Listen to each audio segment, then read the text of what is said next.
Next topic is the fluid conditioning. So what is conditioning? Conditioning is altering the properties. So in air conditioning, we are altering the properties of the air. So mainly we are altering its temperature. In some cases, we can even alter the humidity of the air. And in some cases, we can also clean the air of all the dust particles. So we are changing certain properties so that it is at an optimal level. So that is conditioning. So what is fluid conditioning? Fluid conditioning means we are changing the properties of the fluid so that it is at its normal level. So what are the properties we can change? So one of the properties we are more concerned in case of the hydraulic system is the temperature, because temperature is going to affect the viscosity. Viscosity is going to affect the entire performance of the hydraulic system. Then apart from that, we are mainly worried about the hydraulic fluid contaminants, because as the fluid is moving or the hydraulic system is in operation, there are a lot of moving components. Because of the moving components, lot of wear and tear will be there. Even though the hydraulic fluid functions like a lubricant and tries to reduce the friction, because of the movement by natural means, there is going to be a lot of wear and tear, lot of oxidation of the hydraulic fluid.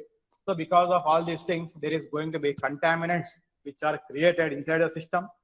And in the reservoir, if it is not properly closed, then you can have a lot of dust particles which is falling into the reservoir.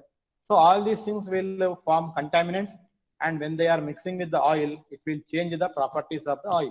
It may also thicken. Thicken the oil means it is increasing the viscosity of the oil. So here, whenever we are studying about the fluid conditioning, we are mainly worried about two things. One is the contaminants that are present in the hydraulic fluid. Other one is the temperature of the hydraulic fluid. So if you want to remove the contaminants, you are using something called as filters and strainers. And if you want to control the temperature and thereby you want to control the viscosity, you are using something called as a heat exchanger. So again, here the important thing is to understand the symbols. What is the symbol? What are the different lines that are present in the symbol, and the arrow marks, if they are there, in what direction the arrow marks are going.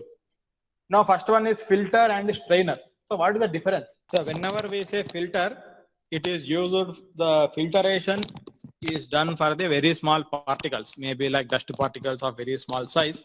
If you are trying to remove them by using certain element, it is called as a filter. Strainer means it is used to separate some larger sized particles, that will be called as a strainer. So if you are trying to remove some larger particles of the seals which have broken out, then it will be called as a strainer.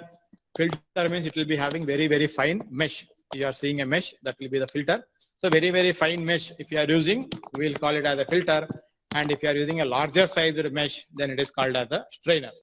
So if you are gone to the juice shop, then if he is using a mesh, metallic mesh to filter out or to remove, separate the fruit juice and the pulp, that is usually called as a strainer, because it is slightly bigger. If it is slightly bigger, then you will get some amount of pulp in your juice. If he is using a plastic mesh which is having very, very small holes, then all the pulp is separated and you are getting only juice that is having only liquid content. So whenever we say filter, it is having very small holes through which the hydraulic fluid has to pass. So it is going to remove very, very small contaminant particles. Whenever we say strainer, the pore size is slightly larger and it is going to separate out large sized particles. That is the filters and strainers. Now, if you see the symbol carefully, there are two lines at the end here. That is the inlet and outlet to the filter. In some filters, the direction of entry is very, very important. You should have to supply fluid in only one direction. If the symbol is like this, means you can connect the filter fluid from here and you will get the clean oil on the other side. If you are supplying the contaminated oil on this side, you may get the clean oil on the other side. But some filters will have a specification that only one side you have to give the inlet, on the other side only you have to take the outlet. You should not change the direction. But this is a very general filter. You are having the dotted line inside, which it is a mesh through which the hydraulic fluid has to pass. And when it is coming out at the other end, you are having a clean fluid. The next kind of the fluid conditioning we'll be discussing is the heat exchanger. Heat exchanger means you are either adding heat or you are removing the heat. Now this is a symbol here. You are having the diamond shaped box or a rhombus here. Inside you are having the arrow marks. Whenever this symbol represents, it is a heat exchanger.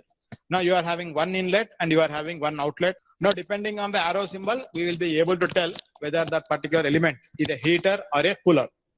Now if you are seeing the cooler symbol, you can see from the central line, that is where the fluid is flowing, the arrow mark is pointing outwards. The arrow mark here represents the heat. So the heat from the central line is moving out. So that is why we call it as a cooler. So it is trying to remove the heat from the hydraulic fluid. Now here you are having a symbol for the heater. You are having a central line through which the hydraulic fluid is moving. The arrow marks are pointing towards the central line, which means we are adding heat to the hydraulic fluid. So this will be the symbol for the heater. So in a hydraulic circuit diagram, if you are seeing this particular symbol, which means it will be a filter. So you are cleaning the hydraulic fluid. If you are seeing this symbol, means you are trying to cool the hydraulic fluid.